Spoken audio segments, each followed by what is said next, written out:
The truck screeched to a halt outside the sprawling structure, its engine falling silent as 20 Japanese prisoners of war shifted nervously on the hard metal benches. Captain Hiroshi Nakamura squinted as sunlight flooded through the opening rear doors, momentarily blinding him after the dimness of the transport. It was their third week in American captivity, and each day had brought new shocks that challenged everything they'd been told about their enemy. But nothing had prepared them for what awaited beyond those truck doors. "Move along now," called the American guard, his tone firm but lacking the harshness Hiroshi had expected from his captors. "Work detail starts in 5 minutes." The prisoners filed out, adjusting their ill-fitting uniforms as they assembled in a neat line. Most still carried themselves with military bearing, a habit ingrained through years of service to the emperor. Hiroshi noticed the Americans exchanging glances, perhaps amused by this display of discipline from men who had surrendered. The shame of capture still burned inside him, though the Americans treated it with casual indifference. "What is this place?" whispered Sergeant Tanaka beside him, eyes widening as he took in the enormous building before them. Hiroshi shook his head silently. The structure was unlike anything they'd seen in Japan. A vast, low warehouse with rows of glass windows and a large, colorful sign he couldn't read. Around the building, dozens of American civilians moved with purpose, pushing strange metal carts filled with bags and boxes. Some loaded these into automobiles, private automobiles, not military vehicles, while others chatted casually, showing no signs of wartime deprivation. "A supermarket," announced the interpreter who had accompanied them. "You will help stock shelves and clean floors. Follow instructions, work carefully." Supermarket. The English word meant nothing to Hiroshi, but as the guards led them toward the entrance, he steeled himself for what he assumed would be another day of hard labor. They had already worked at docks, warehouses, and farms, all revealing an America vastly different from the propaganda they'd been fed. Each worksite had shown glimpses of abundance that contradicted everything they'd been told about the enemy's supposed weakness and resource shortages. But what waited behind those sliding glass doors would shake Hiroshi's worldview to its very foundation. The automatic doors parted with a whoosh of cool air, and the prisoners stepped into a world of impossible abundance. Their footsteps faltered as eyes adjusted to the bright interior lights illuminating what could only be described as a palace of food. Row after endless row of perfectly arranged goods stretched before them, more food gathered in one place than many had seen in years. Colorful fruits and vegetables piled in artistic displays, meats and fish arranged under glass cases, shelves reaching toward the ceiling, stocked with thousands of cans, boxes, and packages. "What trickery is this?" Tanaka hissed, his voice barely audible. "Is this some kind of showcase to intimidate us?" Hiroshi had no answer. As the American supervisor began explaining their tasks through the interpreter, he found himself struggling to focus, his attention drawn repeatedly to the sheer volume of food surrounding them. How could any nation at war maintain such abundance? And if this was how America fed its civilians, what did that reveal about Japan's chances in this conflict? The work assignment was straightforward. They would help restock shelves, clean floors, and assist with organizing inventory. As they dispersed to their assigned stations, Hiroshi found himself following a young American employee down an aisle dedicated entirely to something the man called breakfast cereal. Dozens of brightly colored boxes lined both sides, each promising a different flavor, texture, or nutritional benefit. In Japan, breakfast for most people had become a matter of stretching rice with water to make a thin gruel. Here, an entire aisle offered nothing but morning meal options. "This cannot be real," he thought, watching as American shoppers casually selected items, comparing prices or ingredients without any signs of rationing restrictions. No country fighting a global war could possibly maintain such excess. But as the day progressed, the evidence mounted until denial became impossible. This was no propaganda display or special distribution center. This was simply how Americans shopped, even with a war raging across the Pacific. The abundance was routine, ordinary, unremarkable to everyone except the stunned prisoners who moved through the aisles like sleepwalkers, struggling to reconcile what they were seeing with what they had believed about their enemy. What does it mean when your enemy's food supply for ordinary citizens exceeds what your own officers received at the height of your military power? This question haunted Hiroshi as he mechanically stacked cans of fruit onto gleaming shelves, each label showing plump peaches or pears floating in sweet syrup, treats that had disappeared from Japanese markets years ago. The prisoners worked silently, exchanging occasional glances loaded with unspoken understanding. Each shelf they stocked, each display they arranged, hammered home the same devastating message. They had gravely misunderstood the nature of the country they were fighting, and that misunderstanding would have consequences that were only beginning to become clear. The initial shock of the supermarket gradually gave way to a careful, almost scientific observation. As Hiroshi moved through his assigned tasks, he began cataloging details with the precision of an intelligence officer. The Americans had instructed him to restock a section they called the dairy case, a refrigerated display holding more milk, cheese, and butter than he had seen in the past 3 years combined. In Japan, dairy products had vanished early in the war, reserved only for children and the infirm when available at all. Here, shoppers casually placed multiple items in their carts without showing ration cards or special permits. 10 different kinds of cheese, murmured Corporal Yoshida, working beside him.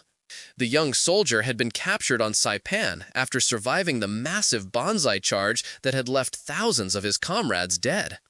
And look at how much milk each family takes. In Tokyo, my sister's children receive 1 cup per week if they're fortunate. Hiroshi nodded grimly. Notice the wastage as well. They discard items with minor blemishes or dented packaging. Throughout the morning, they observed American shoppers rejecting produce that appeared slightly bruised or misshapen, food that would have been considered perfectly acceptable, even desirable in wartime Japan. Store employees explained through the interpreter that such items were removed from display because customers expected perfect products. In my neighborhood, we haven't seen a fresh orange in 2 years, Sergeant Tanaka said quietly as they watched a worker discard several fruits with minor spots. Here, they throw them away if the skin isn't perfectly smooth.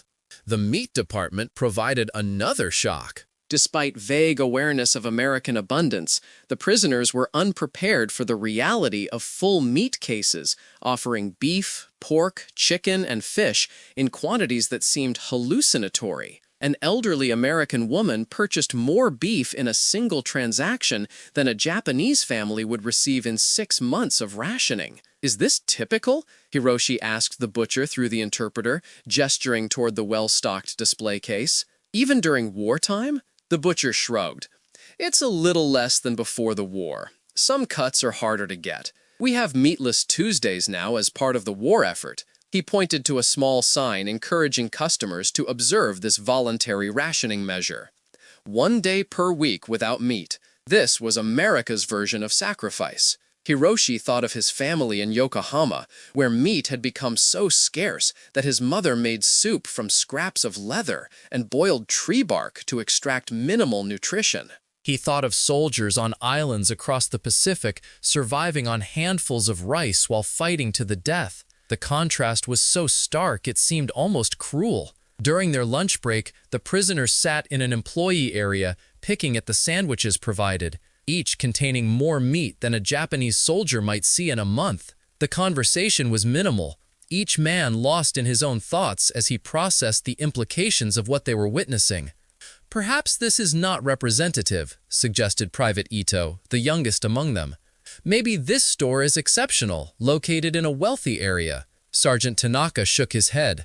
"I spoke with one of the American guards. He says there are 5 more markets like this within 10 miles. His family shops at one closer to their home." The silence that followed was heavy with understanding. If this abundance represented the normal condition of America during wartime, what did it suggest about the relative industrial capacities of the two nations?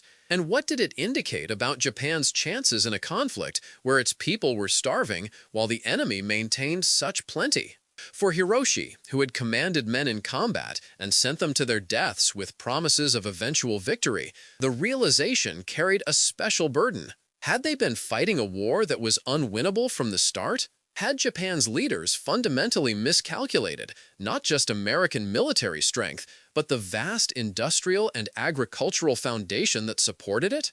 As they returned to work that afternoon, a new detail caught his attention: the dates stamped on food packages and cans. These weren't pre-war stockpiles being gradually depleted. The production dates showed items manufactured just weeks earlier, some even days ago. American factories were still producing civilian goods at a pace that suggested minimal disruption from war demands, while Japanese industries had been completely converted to military production, with civilians enduring ever-worsening shortages.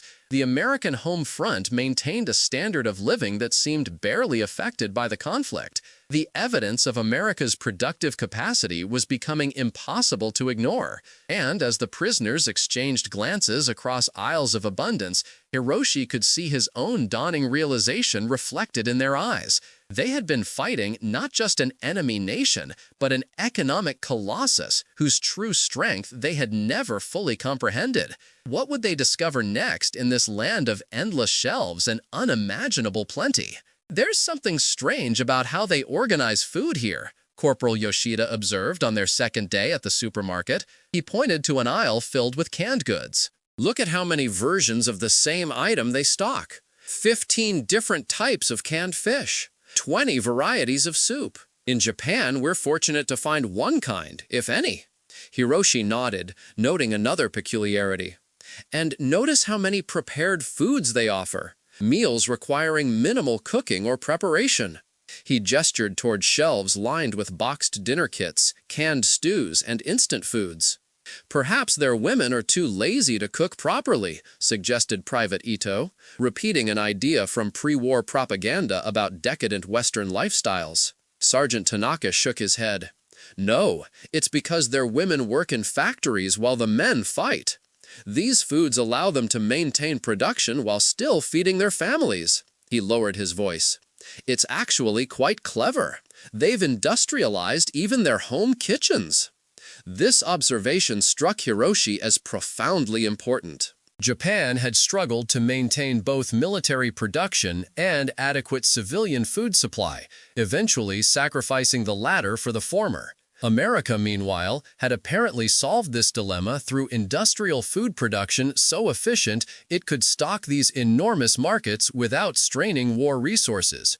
As they worked through the morning, restocking displays and assisting with inventory, Hiroshi began counting the different varieties of single items. One section offered 32 types of bread. Another presented 27 kinds of cheese. The canned vegetable aisle stocked 44 distinct products.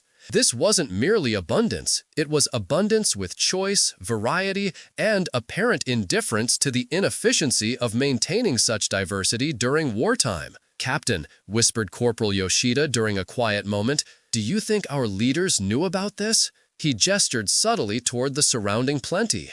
"About what we were truly fighting against?" The question struck at something Hiroshi had been considering since their first day here. Had Japan's military and political leadership understood America's true productive capacity? Or had they fundamentally miscalculated, believing their own propaganda about Western weakness and decadence? Before he could answer, they were interrupted by a commotion near the front of the store. A delivery truck had arrived, and they were assigned to help unload. For the next hour, they transferred boxes from the vehicle to the storeroom, each new crate reinforcing the reality of America's uninterrupted supply chain. Fresh produce, dairy products, frozen meats, and canned goods arrived in quantities that could have fed their former military unit for a month. During the unloading, Hiroshi noticed an older Japanese-American man supervising part of the delivery. When the guards were distracted, he approached cautiously. "Excuse me," Hiroshi said in Japanese, keeping his voice low. "Is this store typical? Are all American markets like this? The man glanced around before answering quietly. This is average, perhaps smaller than some. The markets in larger cities are bigger, with more selection. He paused, studying Hiroshi's expression. You seem surprised. In Japan, people are starving, Hiroshi replied simply. Food rationing has grown so severe that many survive on roots and bark. And yet here? The man nodded, understanding. I have family in Japan, or had. I don't know if they survived the bombings. But yes, I know about the conditions there. He gestured discreetly toward the surrounding abundance. This is why Japan cannot win this war. It was never about fighting spirit or military tactics. It was always about this. Before Hiroshi could respond, a guard approached, and the man quickly switched to English, giving instructions about where to place a delivery of canned goods. But his words lingered, crystallizing thoughts that had been forming since their arrival. The war had never been solely about military confrontation. It had always been about the vast industrial gulf between the nations, a gulf symbolized perfectly by these endlessly stocked shelves compared to Japan's empty markets. Later that afternoon, as Hiroshi helped organize a display of fresh fruit, he observed a young American shopping with two small children. She allowed them to select oranges and bananas without restriction, treats that had become legendary luxuries in Japan. The children handled the fruit casually, even rejecting some pieces for minor imperfections. One dropped an apple, which rolled across the floor. Rather than retrieving it, the mother simply selected another. In that moment, watching the discarded apple come to rest against a display, Hiroshi felt something shift inside him, a fundamental realignment of understanding. The Japan he had fought for, had been willing to die for, had never stood a realistic chance against this society of abundance.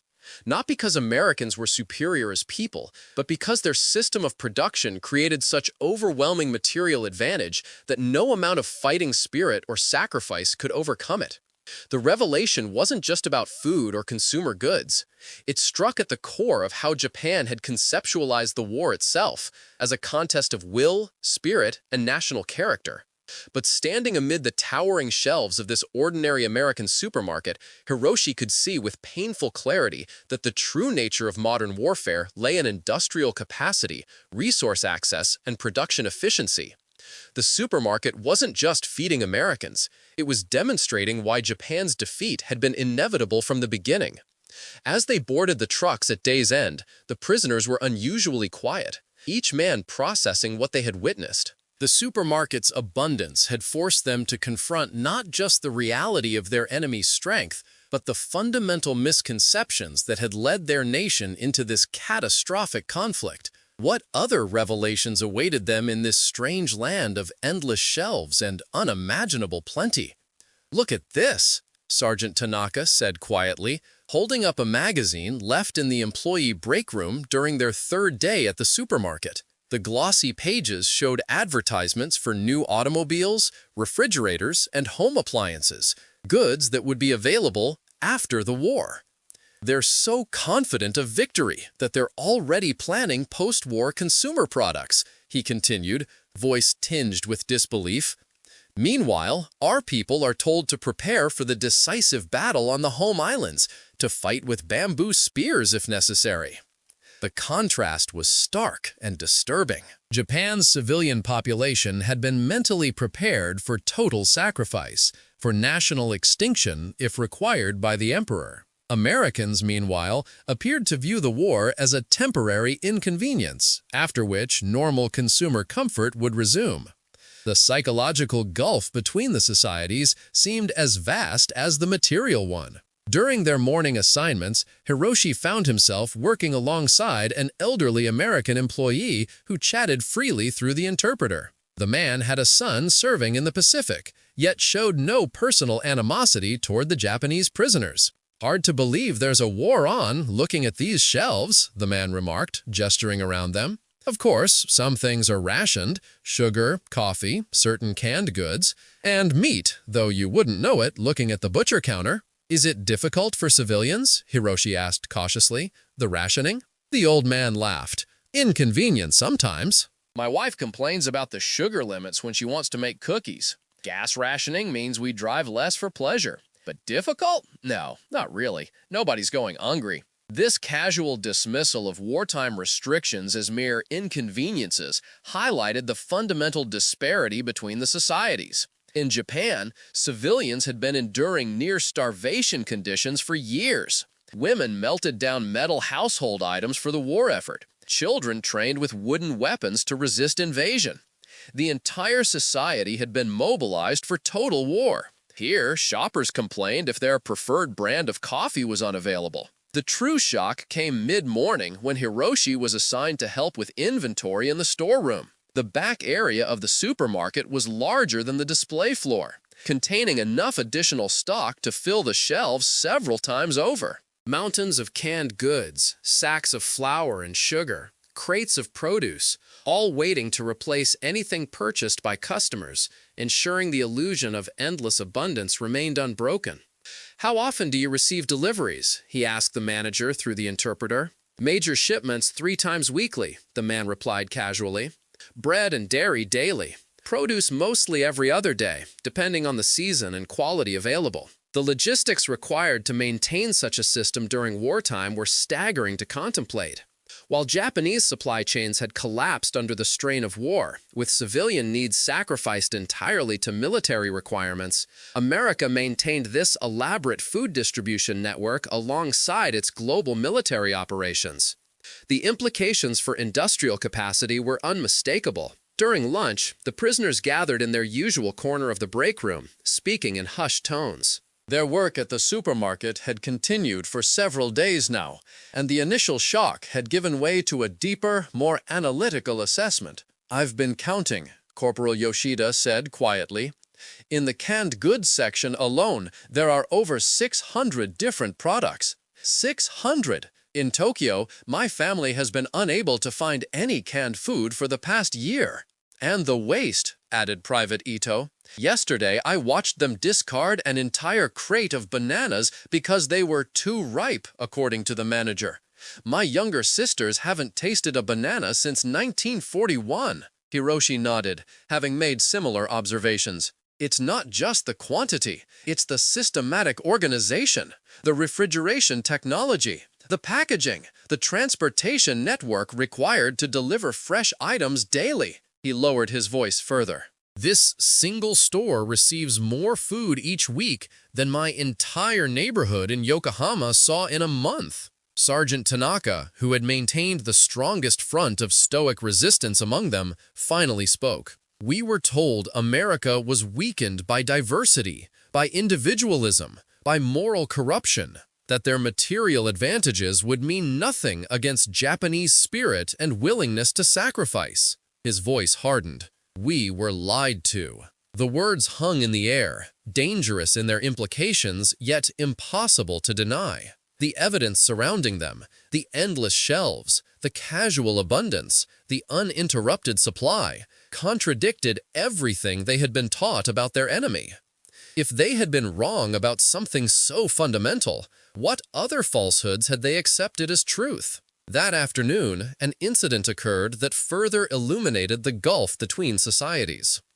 An American woman accidentally knocked over a display of canned vegetables, sending dozens rolling across the floor. The manager quickly assured her it was no problem, assigned employees to clean up, and offered her a complimentary item for her trouble. "In Japan," whispered Private Ito as they helped restore the display, "those cans would be worth more than a week's wages for a laborer. Here, they apologized to her for the inconvenience of dropping them." The casual attitude towards such abundance was perhaps the most alien aspect of American society to the Japanese prisoners. Food, which had become sacred in its scarcity at home, was treated here with an offhandedness that bordered on disrespect. Yet this very casualness revealed America's greatest strength, a productive capacity so vast that even waste and inefficiency couldn't threaten its essential functioning. As their workday ended and they prepared to return to camp, Hiroshi found himself staring at the supermarket's exterior, trying to burn the image into his memory. This ordinary building, one of thousands across America, had revealed more about the true nature of the war than any military briefing or propaganda film. It demonstrated with perfect clarity why Japan's defeat had been inevitable, regardless of tactical successes or fighting spirit. The supermarket stood as testament to an industrial and agricultural system operating on a scale Japan's leaders had either failed to comprehend or deliberately misrepresented. And as the trucks transported them back to the prisoner camp, Hiroshi wondered how many of his countrymen would have to die before this reality was finally acknowledged. The weeks passed, and the prisoners continued their rotating work assignments throughout the area, including regular shifts at the supermarket. Each new location reinforced what they had already learned. America's productive capacity operated at a level that made Japan's war effort appear almost childlike in comparison. But it was their continued exposure to the supermarket that provided the most complete education in the true nature of their enemy's strength. "They're stocking Christmas items already," Sergeant Tanaka noted during their 4th week, pointing to a special display being assembled near the front of the store. Colorful packages of candy, baking ingredients, and festive decorations were being arranged by American employees. Even with a war, they prepare for holidays as if nothing has changed. The Christmas display particularly fascinated the Japanese prisoners, none of whom had seen such preparations before. The sheer volume of special seasonal items, foods, decorations, gifts, suggested not just abundance, but a society so secure in that abundance that it could maintain normal cultural practices despite global conflict. During a morning stocking assignment, Hiroshi worked alongside the same elderly Japanese-American employee he had spoken with previously. As they arranged canned goods on a shelf, the man spoke quietly in Japanese. "I was in Tokyo in 1941, visiting relatives, when Pearl Harbor happened. Got stuck there for 6 months before being repatriated in an exchange." He glanced around before continuing. "The contrast was already stark then, but now, from what I hear, conditions in Japan are desperate." Hiroshi nodded slightly. "My last letter from home, before I was deployed, mentioned people collecting pine needles to make soup, children fainting in schools from hunger." The old man shook his head. "And yet your leaders continue the war." "They don't see this," Hiroshi replied, gesturing subtly at the surrounding abundance. "Perhaps if they did." "Would it matter?" the man asked, his tone gentle but pointed. "Or would they consider it a trick, propaganda? When belief becomes strong enough, men reject evidence that contradicts it, no matter how overwhelming." The observation struck Hiroshi deeply. Would Japan's military leadership acknowledge reality, even if confronted with it directly? Or was their commitment to the narrative of inevitable victory through spiritual strength too entrenched to be dislodged by mere facts? Later that day, Hiroshi was assigned to help in the meat department, where he observed the butcher preparing special cuts for customers. The skill was familiar. His grandfather had been a butcher in Yokohama before meat became too scarce to support the profession, but the abundance of raw material was shocking. Despite wartime restrictions, the display cases contained more beef, pork, chicken, and fish than would be available in an entire Japanese city district. "The rationing affects us, of course," the butcher explained through the interpreter when Hiroshi commented on the selection. "Before the war, we had twice this variety. But we manage. People understand it's necessary for the troops." Twice this variety. The concept seemed almost obscene when contrasted with Japan's situation, where meat had disappeared entirely from civilian diets, where people were literally starving in the streets of major cities. The Americans viewed their current abundance as a hardship, a sacrifice, while existing at a level of consumption that would appear miraculous to Japanese civilians. During their lunch break, Private Ito shared an observation that had been troubling him. "Have you noticed the customers never seem worried about the food running out? They take 1 or 2 items, never hoarding or grabbing everything available." Hiroshi had indeed noticed this behavior, so different from the desperate scrambling that occurred whenever scarce supplies appeared in Japanese markets. Americans shopped with a casual confidence that the shelves would remain stocked tomorrow, next week, next month. They selected items with deliberation, sometimes even leaving goods in their carts if they changed their minds before checkout, a concept unthinkable in a society of true scarcity. "It's because this isn't unusual for them," Sergeant Tanaka replied. "This abundance isn't new or temporary. It's their normal condition, even during war." This realization perhaps struck deepest of all. What Japan experienced as catastrophic deprivation, America viewed as minor inconvenience. The gulf wasn't just material, but conceptual. The two societies existed in fundamentally different relationships with scarcity itself. As they completed their shift that afternoon, helping to unload yet another delivery truck filled with fresh produce and packaged goods, Hiroshi found his thoughts turning increasingly toward the future. Not just the immediate future of captivity, but the longer-term prospects for Japan after its inevitable defeat. The evidence surrounding them in the supermarket suggested not just military failure, but the collapse of an entire worldview. Japan had conceptualized a conflict as a spiritual contest, where willingness to sacrifice would overcome material disadvantage. Standing amid the endless shelves of American abundance, that belief appeared not just mistaken, but delusional. No amount of sacrifice or fighting spirit could overcome the industrial reality represented by this single ordinary supermarket, multiplied thousands of times across the American landscape. "What will we tell them when we return home?" Corporal Yoshida asked quietly as they boarded the trucks at day's end. "About what we've seen here?" The question hung unanswered as the vehicles pulled away from the supermarket. The truth seemed both essential to share and impossible to convey.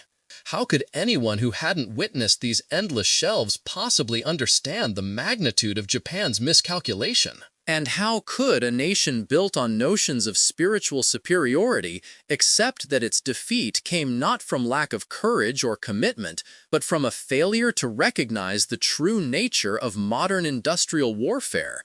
The implications would echo far beyond military defeat into the fundamental question of what kind of society Japan might become after the war. The supermarket had revealed not just America's strength, but a possible future path, one where production focused on civilian abundance rather than military glory.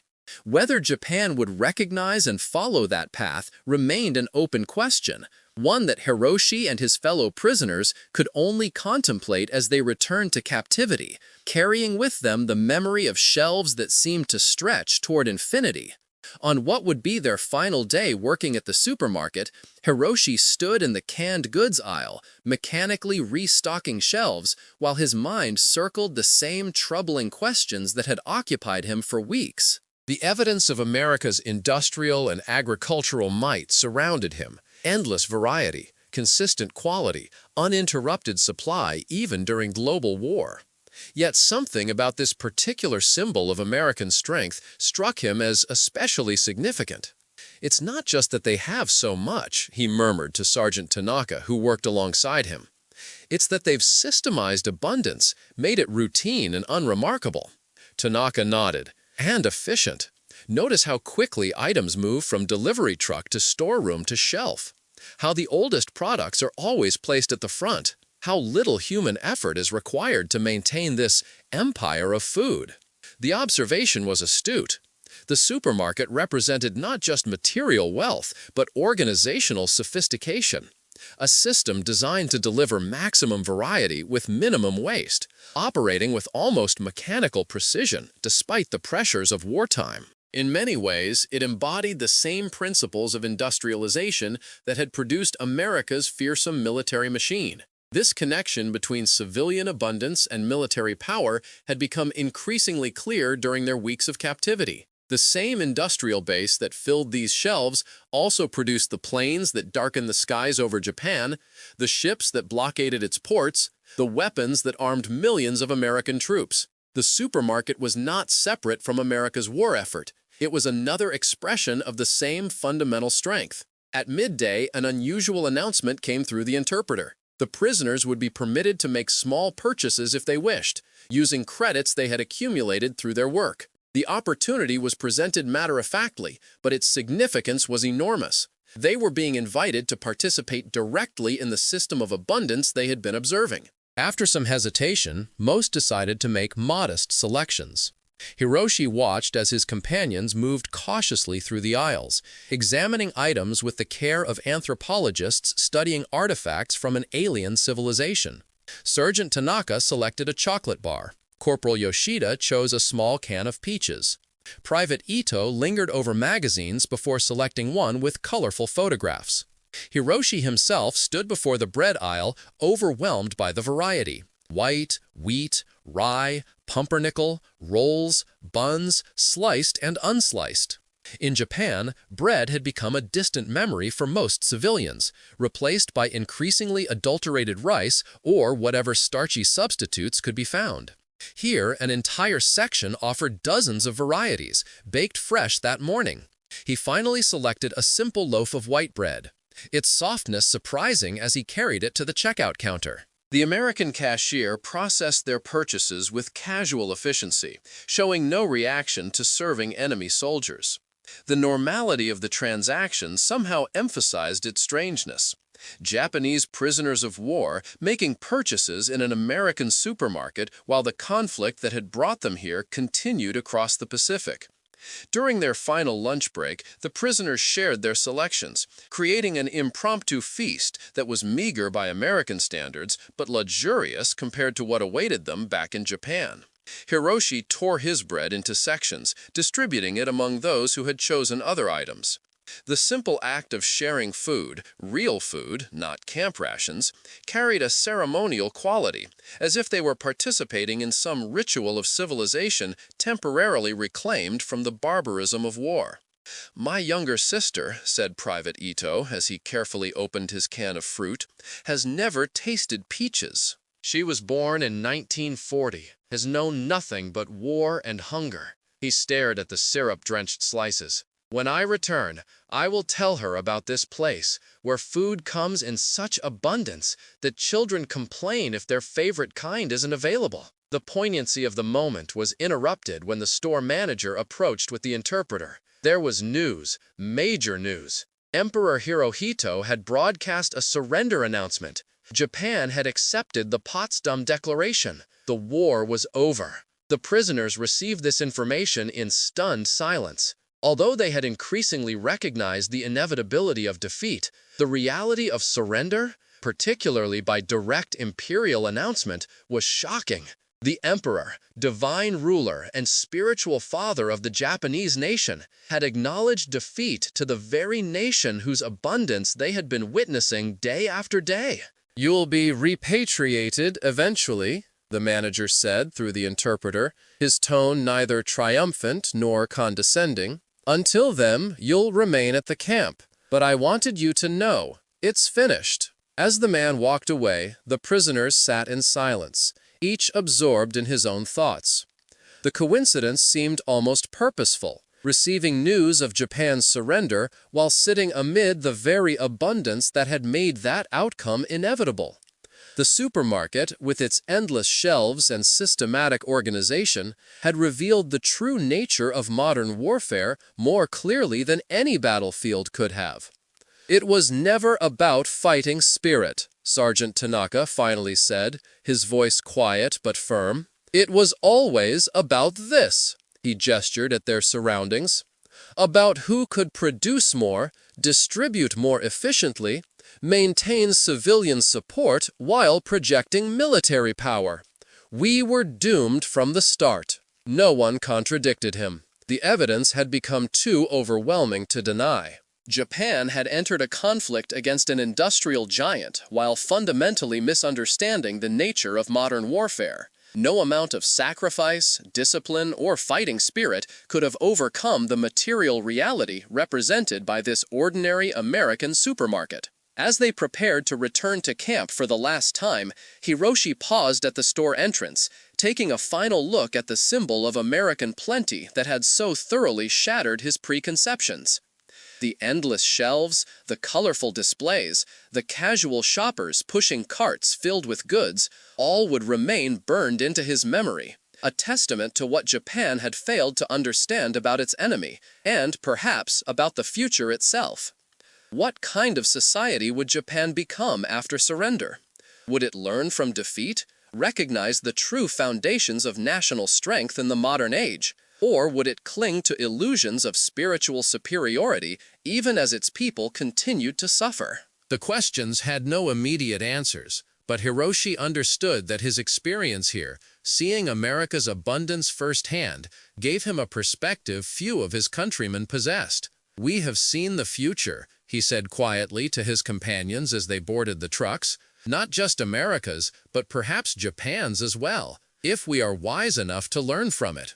The vehicles pulled away from the supermarket for the final time, carrying prisoners who had entered as enemies but would return to Japan as reluctant messengers, bearing witness to an abundance so vast it had rendered their sacrifices not just futile but unnecessary. The endless shelves of the American supermarket had revealed not just why Japan had lost the war, but how it might someday win the peace. By understanding the true national strength lay not in military glory or spiritual purity, but in the systematic creation of plenty for ordinary citizens. Years later, when Japan had begun its remarkable post-war recovery, Hiroshi Nakamura would stand in Tokyo's first modern supermarket, watching shoppers move through aisles that echoed, on a smaller scale, what he had witnessed in America during those fateful days of captivity. The shelves, though not as extensive, carried a variety and abundance that would have seemed miraculous in the desperate days of 1945. As Japanese customers wheeled small carts through the aisles, selecting items with the same casual confidence he had once observed in American shoppers, Hiroshi felt a profound sense of historical symmetry. Japan had learned perhaps the most important lesson of its defeat, that national greatness in the modern age rested not on military might or territorial conquest, but on the ability to create and distribute abundance to ordinary citizens. The supermarket, once a shocking revelation of enemy strength, had become a symbol of Japan's new direction, its embrace of productivity over militarism, prosperity over conquest. The endless shelves that had once demonstrated the inevitability of Japan's defeat now showcased its remarkable rebirth, a transformation seated, perhaps, in those moments of stunned recognition when Japanese prisoners first confronted the true nature of American power through the simple abundance of an ordinary grocery store. As he watched a young mother help her child select a piece of fruit, an act that would have been unimaginable during the war years, Hiroshi reflected on how completely Japan had reinvented itself. The nation that had once mobilized every resource for military conquest now directed its legendary discipline and organizational skill toward economic development and civilian well-being. The results were becoming increasingly visible in rising living standards, growing exports, and gradually increasing consumer choice. "Quite a change from the days when we collected pine needles for soup, isn't it?" said a familiar voice beside him. Hiroshi turned to find Sergeant Tanaka, now simply Tanaka-san, a junior manager at an electronics firm, standing next to him with a small shopping basket. The two former prisoners had maintained contact after repatriation, sharing the difficult adjustment to a defeated Japan and witnessing together its gradual renewal. "I was just thinking about our time in America," Hiroshi replied, "about that first supermarket, and how impossible it seemed then that Japan might someday have anything similar." Tanaka nodded. "Yet here we are. Not quite the same scale, of course, but moving in that direction." He gestured toward the store around them. When I first returned and tried to describe to my family what American markets were like, they thought I was exaggerating, or that I had been shown propaganda displays. They couldn't conceive of such abundance. "Did anyone truly listen to us?" Hiroshi asked, voicing a question that had troubled him for years. "To what we learned there?" "Some did," Tanaka said thoughtfully. "The younger government officials, certain business leaders. Those who were willing to admit how completely we had misunderstood what true national strength meant in the modern world." He selected a package of biscuits from a nearby shelf. "They realized what we saw firsthand, that a nation's greatness isn't measured by the territory it conquers, but by the quality of life it provides for ordinary citizens." This was the essential lesson of their supermarket revelation, Hiroshi reflected. That abundance for the many, rather than glory for the few, represented the true measure of national achievement. Japan's remarkable recovery had been built on this understanding, redirecting the discipline and collective effort once wasted on military conquest toward economic development and industrial production. As they walked through the store, comparing it with their memories of American abundance, Hiroshi noted both similarities and differences. The Japanese market was smaller, with less variety and more emphasis on traditional foods.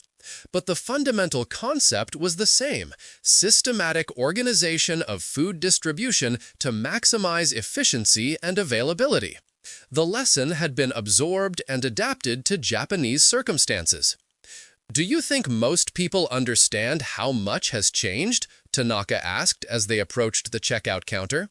"Or how different our path might have been without defeat?" Hiroshi considered the question carefully.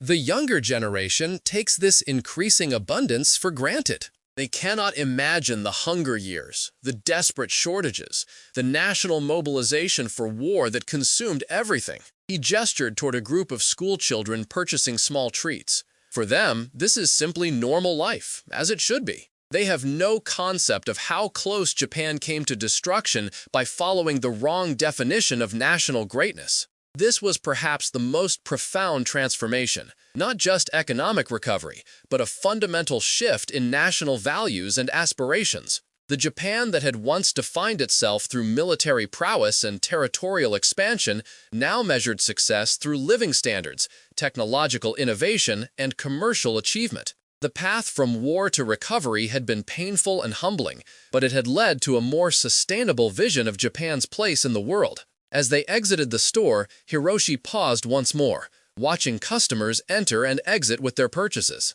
The scene was ordinary, unremarkable, and therein lay its significance.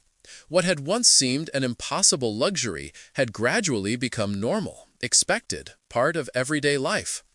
The transformation from scarcity to sufficiency represented Japan's true post-war victory, not over external enemies, but over the misguided priorities that had led it to catastrophe. "We lost the war," Hiroshi said quietly, "but perhaps we won something more important: understanding." Tanaka nodded. "The question is whether we will remember the lesson once abundance becomes taken for granted." It was a profound concern. Would future generations, raised amid increasing prosperity, remember the bitter wisdom earned through defeat? Or would the cycle eventually repeat as the memory of war faded and new illusions of national destiny emerged? Hiroshi had no answer, but he took comfort in the scene before him: ordinary citizens going about their daily lives with food security and gradually increasing choices. The endless shelves that had once shocked him in America were slowly becoming reality in Japan as well, not through military conquest, but through patient economic development. The supermarket had evolved from a symbol of defeat to a measure of success on an entirely different battlefield: the struggle to create prosperity for ordinary people. "We should meet again next month," Hiroshi suggested as they prepared to part ways. "I hear another American-style supermarket is opening in Yokohama, even larger than this one." Tanaka smiled. "I would like that. It's good to measure our progress, to remember where we started and how far we've come." As Hiroshi walked home with his small purchases, he reflected that perhaps this was his most important role in Japan's recovery: remembering and bearing witness. The shock of those endless American shelves had changed him forever, revealing both the magnitude of Japan's miscalculation and the possibility of a different future. Now that future was gradually becoming reality, shelf by shelf, store by store, as Japan rebuilt itself not as a military empire, but as a productive society focused on civilian well-being. The lesson of the supermarket had been learned, incorporated into Japan's new identity. And in that transformation lay hope not just for Japan, but for humanity itself. The recognition that true national greatness lay not in conquest and domination, but in creating systems of abundance that allowed ordinary citizens to live with dignity and sufficient plenty. Perhaps someday the entire world would measure power not in weapons and territories, but in the simple, profound achievement of well-stocked shelves accessible to all.